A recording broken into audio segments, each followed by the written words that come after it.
कि चनाब कॉलेज एक ट्रस्ट है या फिर ये एक प्राइवेट इदारा है। आजकल तो इस पे सवाल उठ रहे हैं कि ये बिजनेस पॉइंट। अच्छा सर, एक सवाल ये भी उठ रहा है कि चनाब कॉलेज के फ़ीस वाउचर पर जब भी फ़ीसें आती हैं उसमें कोई टैक्सेस लगे हुए हैं, कोई मसलन एग्जामिनेशन फ़ीस है, कोई स्पोर्ट्स फ़ीस है, तो ऐसी फ़ीसें हर महीने आ रही हैं। 5 लाख, 6 लाख, 10 लाख, कभी ऊपर कभी नीचे होता रहता है। उसके बावजूद भी अगर इदारा 19-20 के फ़र्क से चल रहा है तो सवाल तो उठेंगे। ये भी एक तासुर जा रहा है कि चनाब कॉलेज छंग की जो बिल्डिंग है इसे प्लज करवाया जा रहा है।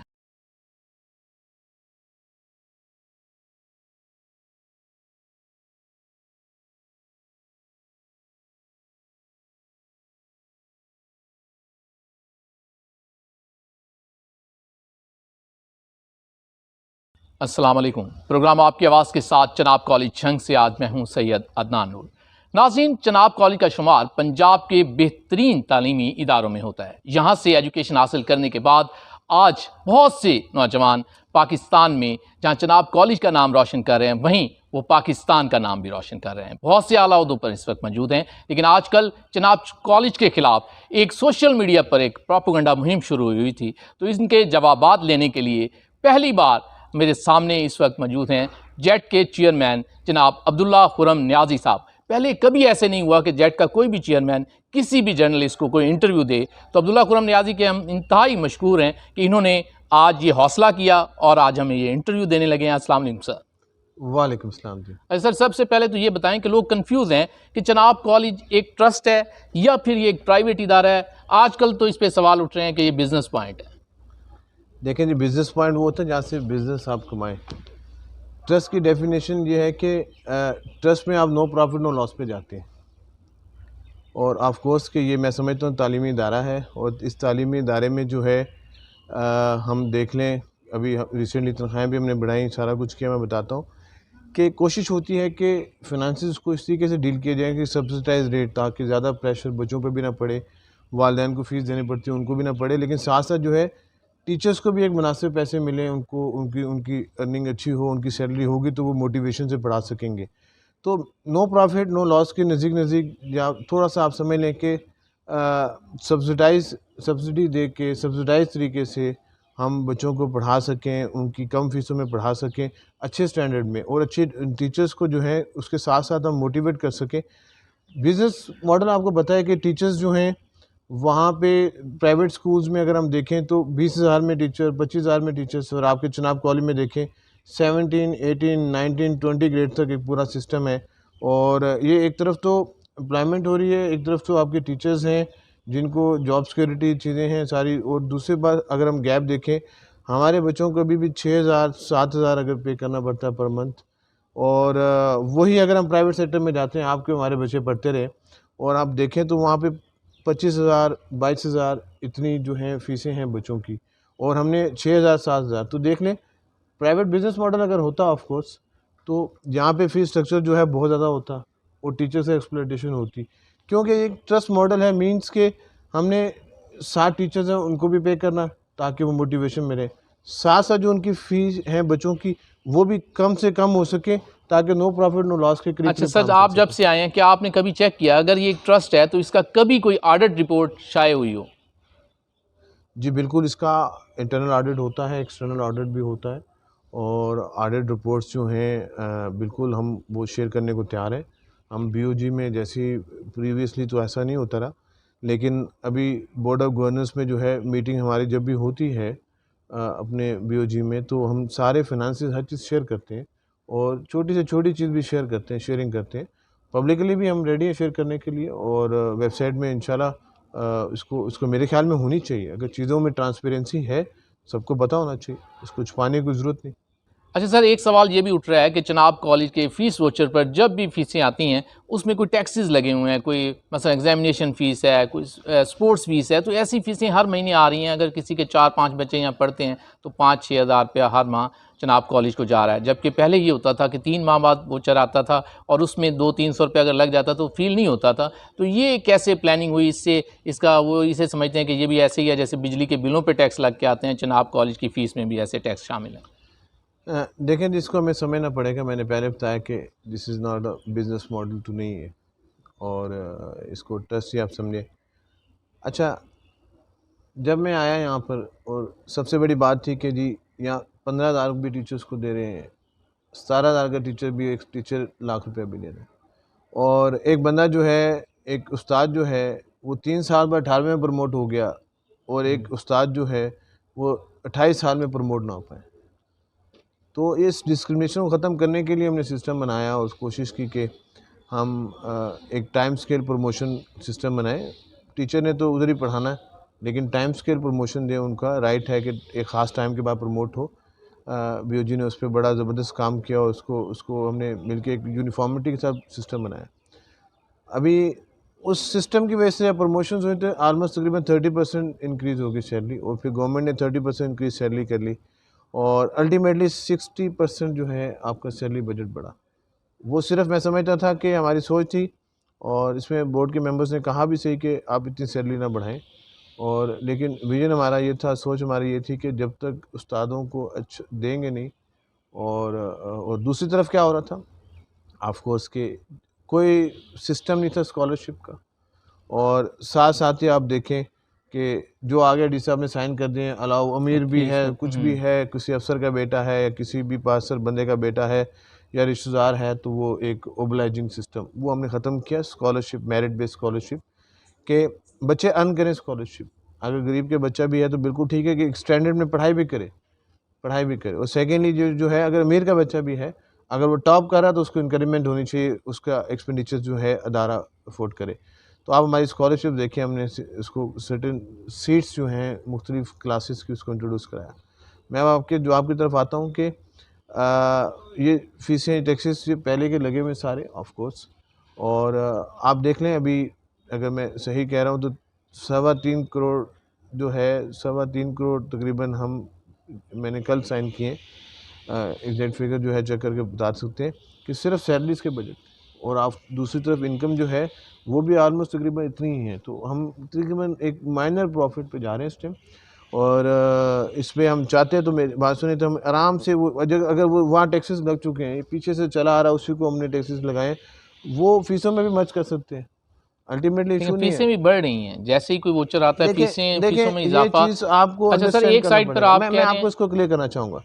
देखें, अगर कल को टीचर्स की 20% सीटें फीसें बढ़नी है, तो फ़ी का आपकी इनकम क्या कॉलेज की, आप किसी की, आपने 20% सैलरी बढ़ानी है, अल्टीमेटली 20% जो है बच्चों को फीस में कहीं ना कहीं लगाना पड़ेगा ना। आपने उसको सिस्टम को बैलेंस तो करना, फिनेंशियल मॉडल को वायबल तो करना।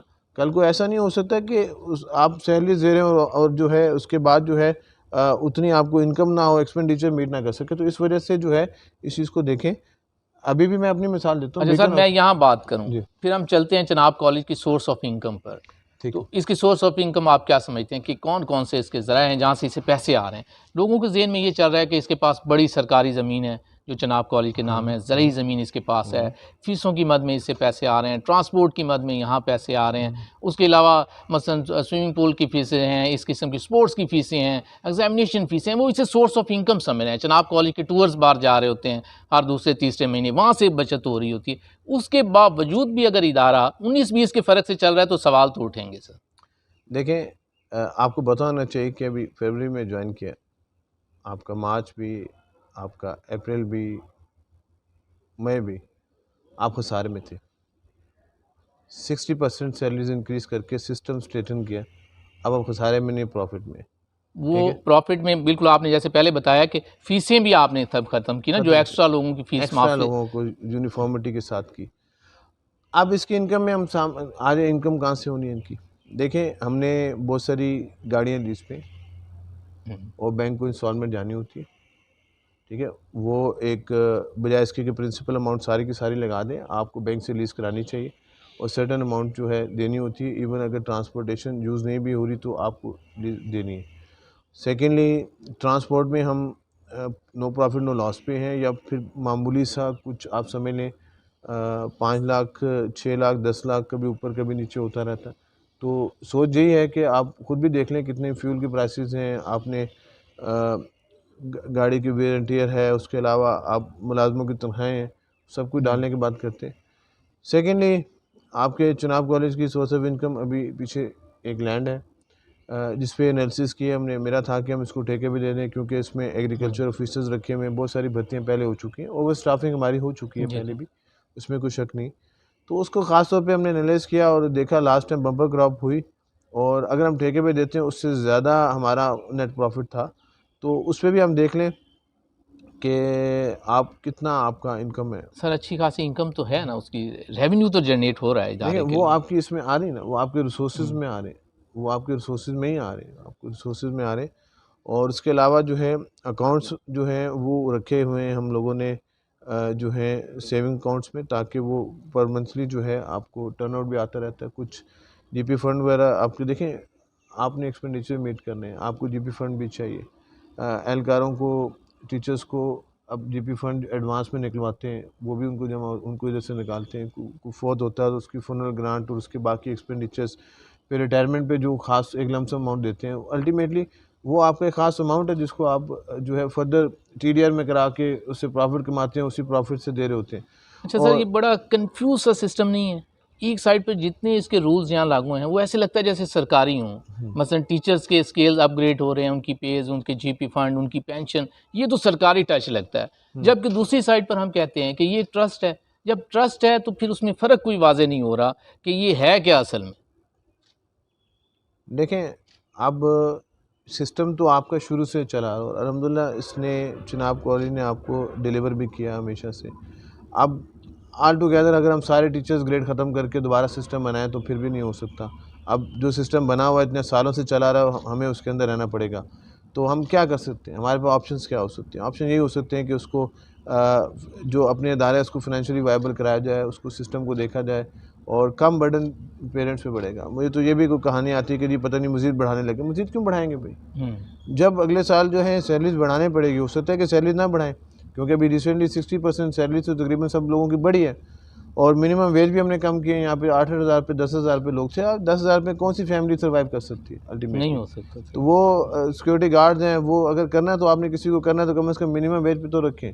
तो वो भी हमने उसको सामने, टीचर्स की 35,000 हमने रखी, कम से कम 35,000 तो एक टीचर को मिले जो इतनी दूर आएगा, पढ़ाएगा, करेगा। अल्टीमेटली हमारी प्रोडक्ट क्या है? हमारी बच्चे हैं। और हमारी जो है, हमारी कमोडिटी क्या है? हमारी जो जो हम समझें कि हमारी जो है वो टीचिंग है। ऑफ कोर्स टीचर्स ने डिलीवर करना है। एडमिनिस्ट्रेशन क्या कर सकती है? आपको इंफ्रास्ट्रक्चर इंप्रूव करके दे सकती है, इंफ्रास्ट्रक्चर को एनहांस कर सकती है। ये टीचर्स हैं जिन्होंने डिलीवर करना है, करैक्टर बिल्डिंग करनी है। उस्ताद हैं जिन्होंने जो है बच्चों की जो है मोटिवेट करना है, उनको एजुकेट करना है। और आई होप कि इस वजह से उनको भी, हमें जो डिस्करेज हो रहे नहीं, थे उनको वो भी आप इनकरेज बेहतर है, करना उनका चाहिए और मोराल। बेहतर करना चाहिए। तो आप इस कंपनी बिल्कुल भी ये नहीं है, और कॉम्प्लेक्स मॉडल बिल्कुल भी नहीं है, सिंपल मॉडल है। और जो लोगों की एक्सपेक्टेशन है ना, पता नहीं क्या है इस अदारे में। आप अकाउंट शेयरिंग पे आते हैं तो मैं आपसे सारे अकाउंट्स उनके शेयर करता हूँ, कुछ भी नहीं है इसको। वही ऑर्डर रिपोर्ट जब आना शुरू हो जाएगी वो ऑर्डर बात शेयर हो रिपोर्ट जाएगी। अच्छा सर, एक और बात भी चल रही है, टाइम कम है, मैं चाह रहा हूँ कि सवाल क्योंकि बहुत ज़्यादा पैदा हो चुके हैं तो इस वजह से उन्हें आपसे शेयर किया जाए। ये भी एक तासुर जा रहा है कि चनाब कॉलेज छंग की जो बिल्डिंग है इसे प्लज करवाया जा रहा है। ये जानते हैं जेट के चेयरमैन अब्दुल्ला खुर्रम नियाज़ी साहब से कि इस हवाले से ये क्या कहेंगे। ये भी एक बात सोशल मीडिया पर चल रही है। देखिए जी, मुझे एक हैरानी होती है, जंग में मैं दाद देता हूँ लोगों को कि पता नहीं इतनी ज़बरदस्त थॉट्स कहाँ से आते हैं उनके पास। तरह तरह की बातें होती हैं। एक इस पे ख़ास तौर पे मैं रिस्पॉन्ड करना चाहूँगा कि हम कोई चीज़ प्लेज किस चीज़ की होनी है? ये तो गवर्नमेंट की लैंड है। ये कौन सी चनाब कॉलेज की अपनी लैंड है? किराए पे गवर्नमेंट ने दी हुई है, किसी वक्त भी रिज्यूम कर सकती है। मैं मिसाल दे रहा हूँ, जिस तरह जिमखाना पॉलिसी है, डीपीएस या चनाब कॉलेज की पॉलिसी है। अभी रिसेंटली रेंट बढ़े हैं, गवर्नमेंट ने बढ़ाए हैं कि रेंट सालाना बढ़ गए हैं, तो वो हमने ज़्यादा जमा करा दिए। तो हम तो गवर्नमेंट की लैंड पे कौन प्लेज कर सकता है बताएं? क्या गवर्नमेंट की लैंड को प्राइवेट बैंक्स कर सकते हैं? नहीं हो सकता। तो फिर ये इलॉजिकल बात है। अलबत्ता हमने प्लान किया है। देखें, इलेक्ट्रिसिटी बिल्स अपना अदारे को वायबल होना चाहिए। हमारे पास यहाँ पे अभी देखें, ख़ास तौर पे जो है सोलर टेक्नोलॉजी की तरफ जाना पड़ेगा। जिस तरह इलेक्ट्रिसिटी बिल्स हैं, आईएमएफ से बिल पैकेट आपने लेना है और उसके बाद पैकेट लेने के बाद फर्दर चलना है आपने। और ये इलेक्ट्रिसिटी बिल्स बढ़ने आपके एक्सपेंडिचर में शामिल है, और इसको हमें सोलर की तरफ शिफ्ट करना चाहिए। मैं समझता हूँ हम सारे सोलर पे करें। जो आपके अकाउंट्स ऑलरेडी टीडीआर के लिए होते हैं, जीपी फंड के फंड, उसकी भी बहुत बड़ी रकम नहीं है। 5 से 6 करोड़ रुपया है जो मेरे नोटिस में है। ये बहुत बड़ी रकम नहीं है, उसी पे टीडीआर होते हैं। तो हम बेसिकली उस बैंक की तरफ वर्किंग कर रहे हैं कि हम बैंक से मुख्तलिफ ऑप्शन ले रहे हैं। एक तो टीडीआर में हमें सालाना जो है अच्छा इंटरेस्ट रेट मिल सके, वो हो, फिर बैंक से उससे फर्दर पैकेज करें कि जी वो सोलर में हमें कुछ दे सके, सोलर कमोडिटी में हमें कम से कम परसेंटेज में दे सकें। आज हमें सारा सोलर लगाना फॉर एग्जांपल, तो हमें जहाँ पे 2-3-4 करोड़ देने, तो हमारे शायद अकाउंट में टोटल भी इतने पैसे ना हो। तो फिर हमें इसको अगर एनर्जी में कन्वर्ट करना है, अपनी इसको करना है, तो हम उसके लिए ऑफकोर्स के जिस तरीके से हमने बसेस को लीज़ कराया, इसी तरीके से हम जो है बैंक ने में लीजिंग बसेस से कराया। हम सोलर पैनल पे भी जा रहे हैं कि हम सोलर पैनल पे हम जाएं और सारी हम इसको कन्वर्ट करें ताकि फ्री ऑफ कॉस्ट इलेक्ट्रिसिटी पे हो सके, हमारे एक्सपेंडिचर कम हो सके। ये एक फ़ाइनेंशियल वायबिलिटी की ज़रूरत है, मैं समझता हूँ कि इसमें हमें करना है। तो हम कभी बिल्डिंग तो कभी भी प्लेज नहीं कर सकते हैं इसकी, और ना ही स्टेट लैंड है, ना ये प्लेज हो सकती है। अलबत्ता जो टीडीआर हम ऑलरेडी देते हैं और साल के जमा कराते हैं जीपी फंड में, उसी में से हम पेमेंट्स कराते हैं सारी, उसके प्रॉफिट में से हम सारा करते हैं ताकि एक प्रिंसिपल अमाउंट भी हमारी रहे और प्रॉफिट से फर्दर चलता रहा जो सिस्टम आपका चल अच्छा, रहा है। ये उसी को सवाल लेके क्लियर हो गया कि ऐसा नहीं है जैसे लोगों ने इसे सोशल मीडिया पे प्रोपेगेंडा शुरू किया था कि ये कोई बिल्डिंग फ्लज होने जा रही है या इसकी ज़मीन फ्लज होने जा रही है। चेयरमैन जेट बड़ा वाज़े जवाब दे चुके हैं कि ऐसा नहीं है, और जो तरीक़ाकार है कि यहाँ सोलर सिस्टम लगने जा रहा है और उस पर इदारे को मुंतकिल किया जाए ताकि बिजली के बिलों से बचा जा सके। सर, एक और काम भी यहाँ हो रहा है, आप आईटी टावर के हवाले से यहाँ काफ़ी काम चल रहा है, आपका सोशल मीडिया पर भी इस हवाले से अच्छी खबरें भी चल रही हैं, और कुछ लोगों का ख्याल ये भी है, और क्योंकि यहाँ जो भी चेयरमैन जेट बने बदकिस्मती से उस पर इल्ज़ामात तो लगते रहे हैं, आप पर भी लग रहा है कि आईटी टावर्स के हवाले से जो कोई कंपनी जिसके साथ डील हुई है, वो कहते हैं जी पहले उस कंपनी ने चेयरमैन साहब से डील की है, उसके बाद ये सारी चीज़ें उससे मिलने जा रही हैं। तो ये ज़रा क्लियर कर दें कि उस आईटी का मकसद क्या होगा, उसका चनाबियंस को क्या फ़ायदा होगा, यहाँ के स्टूडेंट्स को क्या फ़ायदा होगा, झंग के लोगों को क्या फ़ायदा होगा, और उसकी टाइमिंग ख़ास तौर पर भी ये भी बतानी है, क्योंकि लोग ये समझ रहे हैं कि फ़र्स्ट टाइम आएंगे 200-300 बच्चा बाहर से कोई आता है बंदा, एक इदारा है जिसमें बच्चियाँ भी पढ़ रही हैं, तो इस हवाले से भी इसकी टाइमिंग को भी शेयर कीजिए। अच्छा, मैं एक हैरान हूँ, 13.5 साल सर्विस हो चुकी और मतलब सेकंड डिस्ट्रिक्ट में काम कर रहा हूँ। ये थोड़ी सी हमारे शहर में नेगेटिविटी ज़्यादा है। अनफॉर्चुनेटली नेगेटिविटी होना बुरी चीज़ नहीं है, क्रिटिकल होना बुरी चीज़ नहीं है, लेकिन देखें जो बंदा आपके ज़िले में रह के जाता है और आता है तो पता होता है कौन बंदा क्या करता है, ठीक है। और डील खुदा ना खास्ता करने के लिए क्या आईटी टावर रह गया, या डील करने के लिए ये तो इल्ज़ामात ये भी पहुँचे हैं कि जो टीचर्स प्रमोट हुए पहले वो डी साहब से मुलाकात करने के बाद प्रमोट हुए। ऐसे मैंने कहा ना कि कोई बचा नहीं आप है। अगर सारे टीचर्स प्रमोट हुए हैं, वो भी इधर हैं, हम भी इधर हैं, लेकिन ये मतलब अच्छी थॉट्स नहीं है। मैं समझता हूँ सिविलाइज सोसाइटी में ऐसी गुफ्तगू नहीं होती, जैसे बंदों की सोच होती है वो वैसी आगे लोगों को देखते हैं, ठीक है। मैं इस पर इतना ही रिस्पॉन्ड करना चाहूँगा। सेकेंडली मैं कहना चाहूँगा, देखें थॉट्स किस तरीके से आए, हम देखें तो हमारी कंट्रीब्यूशन जो है मेडिकल में बड़े स्टूडेंट्स हैं, मेरे भी कुछ रिश्तेदार बच्चे यहाँ से पढ़े हैं जो अभी डॉक्टर्स एज अ डॉक्टर सर्व करें और चनाबियन थे। और मज़े की बात है, मैं उसको बताना चाहूँगा कि मेरी अपनी 2 बेटियाँ छोटी हैं, वो भी रिसेंटली मैंने चनाब कॉलेज में कराई, बीकन हाउस से मूव करा के यहाँ कराई, और उसका फीडबैक बड़ा ज़बरदस्त है। तो जिस बाप ने फीसें भी दे रहे हैं, ये भी बच्चे बात भी हैं, और अल्हम्दुलिल्लाह चेयरमैन को कहते हैं कि जो फीसें होती हैं, मैं क्या नहीं, इन्होंने 30 का वोचर मुझे भरा, मैंने दिया। फिर यकम को उन्होंने कहा कि जो आपकी बच्चियाँ 30 को आई थी तो 30 उस महीने की थी, पिछले महीने जो नहीं आई तो वो भी सैलरी आपने भरनी, अगली बार सैलरी कह रहा फी भरनी है, उसके बाद अगला वाउचर आया तो कोई डजंट मैटर, ठीक है। मैंने कहा बच्चों को हमने रिस्क हलाल दिया और रिस्क हलाल पे चलाना है, वो हमने करना। आईटी के हवाले से मेरा शुरू से एक था कि हम या सिविल सर्वेंट डॉक्टर्स बना रहे हैं या इंजीनियर्स बना रहे हैं, बहुत सारे सिविल सर्वेंट पे भी हम देख सकते हैं, बहुत सारे हमारे बच्चे हैं जो सिविल सर्वेंट्स हैं, और आप लोग सारे नाम जानते हैं, उनकी भी लिस्ट होनी चाहिए जो चनाबियन सारे हैं। और इसी तरीके से अब कोई गोल्ड ग्रुप है या सिल्वर ग्रुप है या कोई भी ग्रुप है, यंगस्टर्स काम करें। एक्चुअली इशू ये है कि मैं समझता हूँ कि आईटी का दौर आने वाला है, और आईटी का दौर दुनिया में है, लेकिन पाकिस्तान में जिस दिन आईटी का दौर आएगा, जिस तरीके से आईटी में बैठ के हम काम करेंगे और फॉरेन एक्सचेंज अर्निंग करेंगे, तभी हमारा ये बैलेंस ऑफ पेमेंट सारा प्रोसेस ठीक हो सकता है। इशू ये है कि हमें चनाब कॉलेज को कंट्रीब्यूशन में भी जो है सोसाइटी पे भी कंट्रीब्यूट करना चाहिए, और मैं तो प्रपोज़ल लेके गया था कि सारे के सारे चनाबिन बच्चे हों जो यहाँ से पढ़ के जाते हैं, कम से कम उनको जॉब मिल सके, वो कुछ ना कुछ सस्टेनेबल हो सके। असल मकसद यहाँ पे आईटी पार्क का मकसद है कि यहाँ पे हम बीएस ऑनर्स जो हैं इसमें आईटी बेसिस पे कराएं, फिर हम मास्टर्स कराएं, और बीएस क्लासेस के लिए हम सारा केस प्रोसेस करा रहे हैं। आजकल एफिलिएशन के लिए बैन है, लेकिन हम उसके लिए स्पेशली एफर्ट करेंगे कि वो खुले। और जो चनाब कॉलेज का नाम है एक्चुअली कॉलेज हो ये, बल्कि आगे यूनिवर्सिटी बने और यूनिवर्सिटी बन के मज़ीद ग्रो करे। इसके अंदर पोटेंशियल है, इसके इंफ्रास्ट्रक्चर में, इसकी चीज़ों में पोटेंशियल है, होना भी चाहिए। तो इसमें जो है सिर्फ़ और सिर्फ ये है कि जो बच्चों से मुलाकात हुई वो भी चनाबिन थे, अच्छे लगे, बेहतर लगे, और उनके आइडियाज़ है कि जी हम जॉब अपॉर्चुनिटीज़ के लिए कुछ करना चाहते हैं। तो जॉब अपॉर्चुनिटीज़ करने के लिए सिर्फ चनाब कॉलेज तो नहीं था, सरकारी बहुत सारी बिल्डिंग्स और भी थी, जी जी। तो वो हो सकती थी। और दिन के टाइम ख़ास तौर पे क्लासेस होती हैं, शाम को हम यूटिलाइज़ ही नहीं करते अपने लिए। तो मैं दूसरी बात ये समझता हूँ कि अगर हमारी वजह से, किसी एक बोर्ड साहब की वजह से किसी एक घर में जॉब मिलती है, एक घर में मिलती है, उसी घर में चूल्हा जलता है, वो रोज़गार में आता है और वर्ल्ड से कनेक्टेड होता है, स्किल डेवलप होती है, तो देखिए कितना बड़ा सदका जारी है। और हमारे ज़्यादातर प्रेफरेंस भी उसमें चनाबिन बच्चे होंगे वो करेंगे।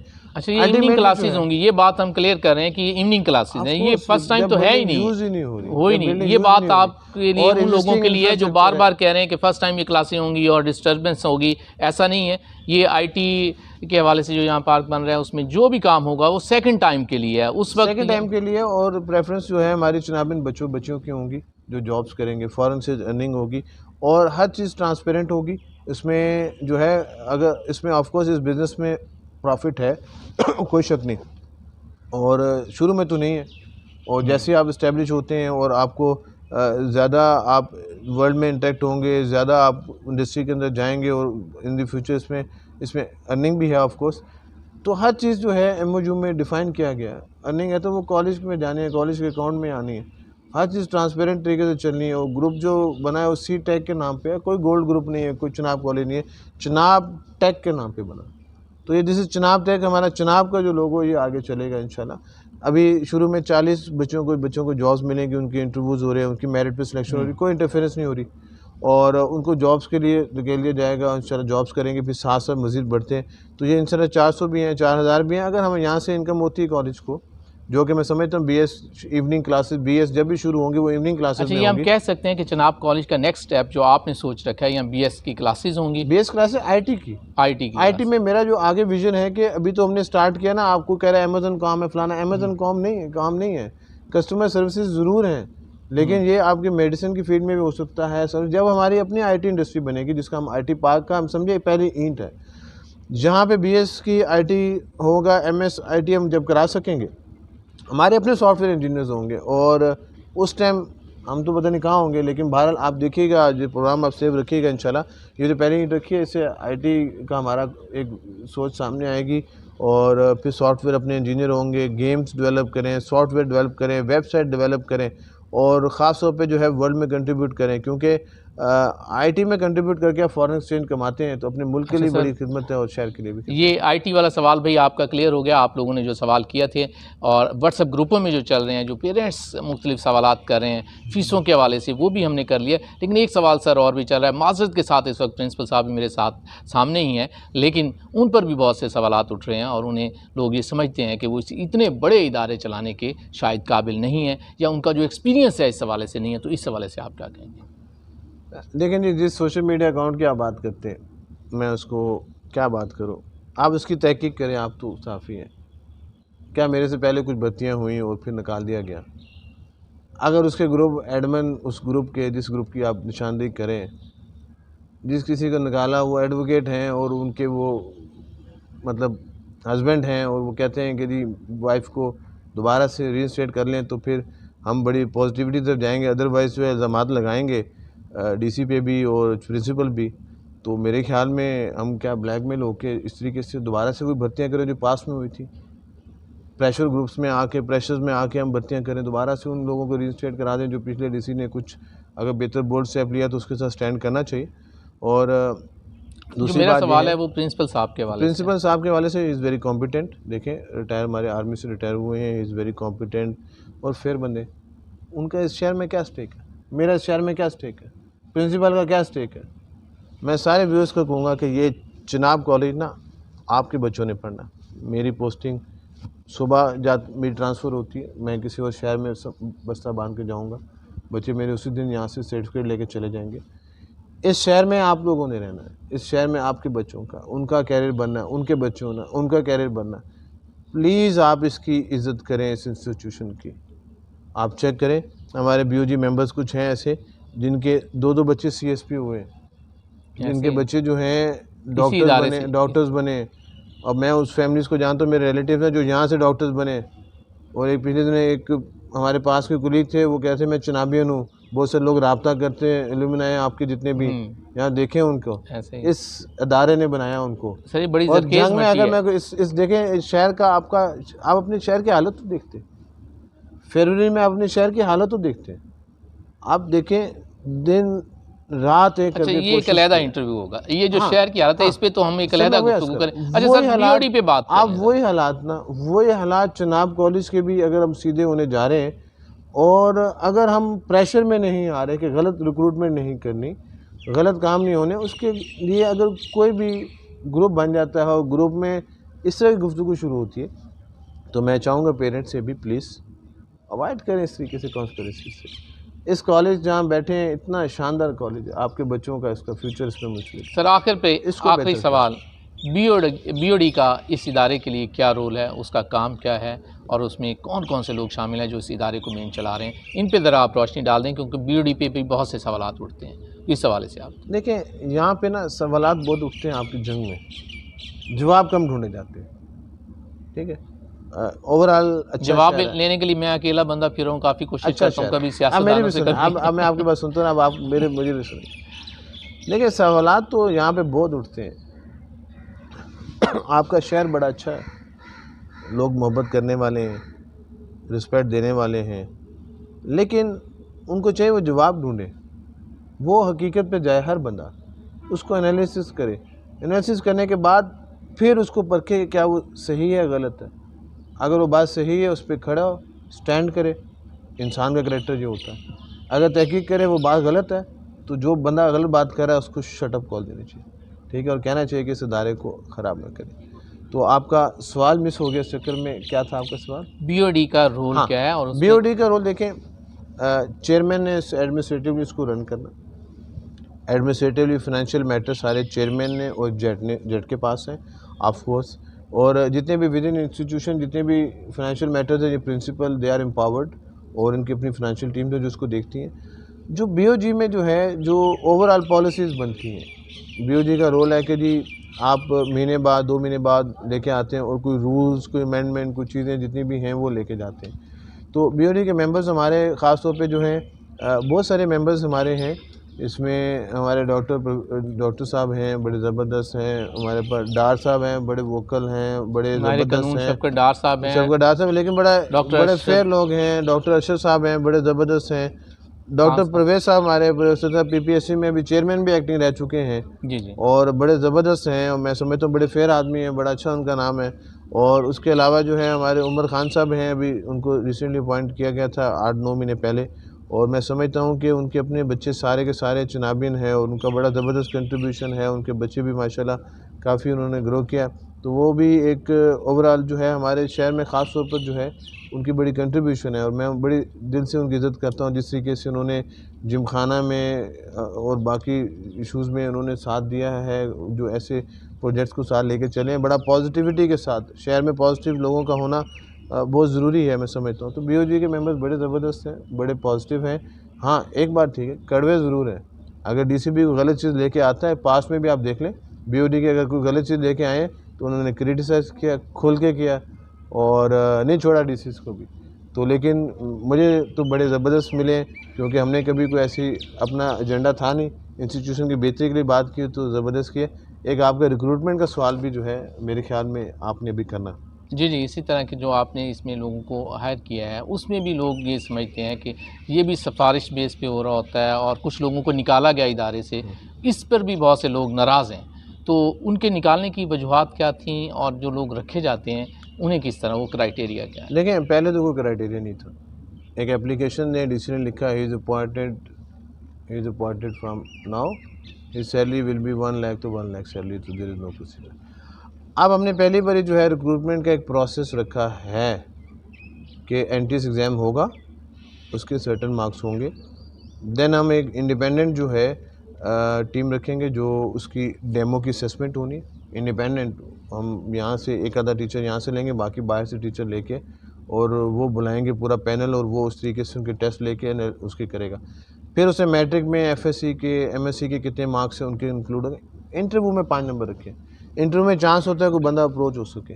इंटरव्यू भी मैंने अपने सिस्टम से निकाल दिया। डॉक्टर प्रवेश साहब हमारे ऑलरेडी काम कर रहे हैं, उनको हमने एक इंटरव्यू कमेटी का हेड बनाया जो पीपीएससी में रिक्रूटमेंट्स करें, और वो बना के हमारे बीओजी के, अब हम हर कमेटी में हमने बीओडी के मेंबर्स को रखा हुआ।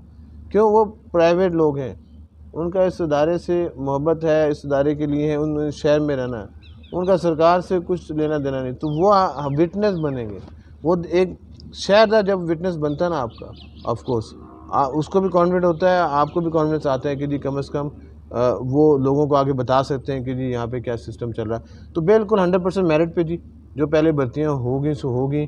जो डीसी साहब ने कुछ, मैं ये नहीं कहूँगा सही है गलत है, ऑफ कोर्स आप लोग क्रिटिसाइज़ करते हैं, कुछ खामियाँ होंगी उसमें, और प्रोसीजर अगर सिस्टम नहीं बनाया तो क्यों नहीं बनाया, सिस्टम होना चाहिए। किसी भी प्रेशर की वजह से, पॉलिटिकल हो सकता है, एडमिनिस्ट्रेटिव हो सकता है, ज़ाती प्रेशर हो सकता है, रिलेटिव्स का हो सकता है, वो उसकी बेसिस पे पहले भर्तियाँ होती रहीं, बहुत नुकसान हुआ कॉलेज को, उसके ही जो आफ्टर शॉक्स हैं जो हम बर्दाश्त करें।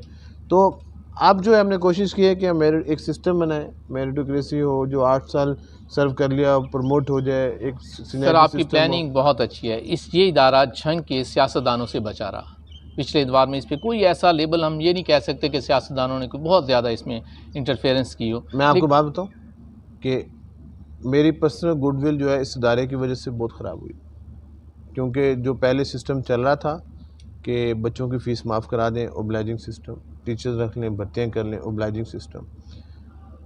मैंने बड़े से बड़े ऑफिस को भी माजरत की, इन्फ्लुएंशियल ऑफिस को भी माजरत की कि जी मैंने ये सिस्टम बनाया है, I am not going to violate this, और आउट ऑफ बॉक्स कोई रिक्रूटमेंट, कोई भर्ती नहीं हो सकती। तो उस हवाले से जो है नहीं हो सकती तो नहीं हो सकती। अब कहा गया पीछे ये हुआ था, अब ये कर लें, दोबारा से रख लें, आप ये गलती करें ताकि दोबारा लोग आ जाए। मैंने वो भी नहीं किया। उस पर जितना मर्जी प्रेशराइज कर लें, व्हाट्सएप ग्रुप बन गए, हर चीज़ हो गई। देखें, नीयत साफ़ है, एज ए चेयरमैन मैं समझता हूँ किसी चीज़ के रवादार नहीं है, इस इंस्टीट्यूशन के साथ लॉयल्टी से काम किया, ईमानदारी के साथ काम किया, बोल्ड काम किया, किसी भी प्रेशर ग्रुप में किसी में नहीं आने लगे। चलिए हम नहीं आएंगे सर। सिस्टम बनाए वो रन करे, और ये प्रेशर ग्रुप्स जो हैं इसकी वजह से इससे परेशान होने की ज़रूरत नहीं, क्योंकि इन दी एंड आपने अल्लाह को जवाब देना है। चिनाबियंस के वालिदैन के लिए कोई पैगाम आप देना चाहें तो हमारे इस प्रोग्राम के ज़रिए दे सकते हैं। देखिए जी, मैं समझता हूँ कि best of the best principal है हमारे कर्नल आज़म साहब, और is very loyal to this institution, और जितनी इनकी इंटेंशन है बड़ी ज़बरदस्त है। और आप लोगों का अगर कोई शिकवा होता है, बजाय इसके कि आप प्राइवेट अकाउंट से हाईजैक हों या अपने को व्यूज़ हों, मैंने आज प्रिंसिपल साहब को कहा भी है कि अपना ऑफिशियली आपका सोशल नेटवर्क इतना अच्छा होना चाहिए, सोशल मीडिया आपके व्हाट्सएप ग्रुप्स होने चाहिए, पेरेंट्स के साथ मंथली बेसिस पे मीटिंग्स होनी चाहिए, उनकी जो जो ऑब्जर्वेशंस हैं वो नोट होनी चाहिए।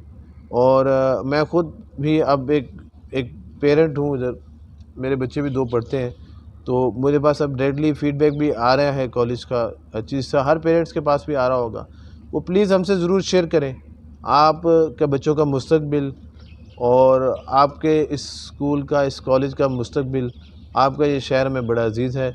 और एज़ चेयरमैन जेड में बात करूँगा कि इंशाल्लाह कि आपसे रिक्वेस्ट करूँगा जो ऑब्ज़र्वेशन, जो भी व्यूज़ हों आपके, वो प्रिंसिपल साहब से शेयर करें, और प्रिंसिपल साहब से शेयर करें, और ग्रुप्स में शेयर करें, और हम आपका प्रॉपर सारा फीडबैक लेंगे, उसको इम्प्रूव करने की कोशिश करेंगे। अभी हमने नया ब्लॉक कैम्ब्रिज का बनाने जा रहे हैं, गर्ल्स हॉस्टल सिरे से बन रही, और सारी रोड्स रिपेयर करने जा रहे हैं, और वाशरूम्स हमारे बहुत बुरे हैं, सोप भी नहीं, चीज़ें भी नहीं, वो हम इम्प्रूव करने जा रहे हैं। तो उसके लिए मैं आपको एक और बात करूं कि अगला आने वाला इल्ज़ाम होगा कि इतने सारे काम हो रहे हैं, इसमें करप्शन, इसका मतलब है कि पता नहीं अब डीसी साहब ने क्या ठान लिया, क्योंकि शहर में अनफॉर्चुनेटली पढ़े लिखे लोगों की भी सोच पे मुझे बाज़ का अफसोस होता है। इसके लिए हमने बड़ा सिस्टम, आज भी मेरा विज़िट आपके लिए नहीं आया, मैं आया उसी के लिए हूँ, आपने मुझे पकड़ा, ठीक है। अब जिस रेट्स पे काम होगा, हमने अपने BOD के मेंबर्स डाले हैं, कॉलेज के बंदे डाले हैं और सरकारी लोग डाले हैं, ताकि वो हमारी निगरानी करें, हम उनकी निगरानी करें और एक एक रुपया बचा के मार्केट में सस्ते से सस्ता एक एक पैसे बचा के उसको हम जो है इस दायरे में इसको बेहतर कर सकें। बहुत शुक्रिया सर, आपने अपने कीमती वक्त से आज हमारे इन सवालात के जवाब दिए जो कि सोशल मीडिया पर वायरल हो रहे थे, और उम्मीद है सब सवालात करने वालों को काफ़ी कुछ समझ आ गई होगी। इसके साथ ही अपने मेज़बान सैयद अदनान नूर को इजाज़त दीजिए। अल्लाह निगहबान।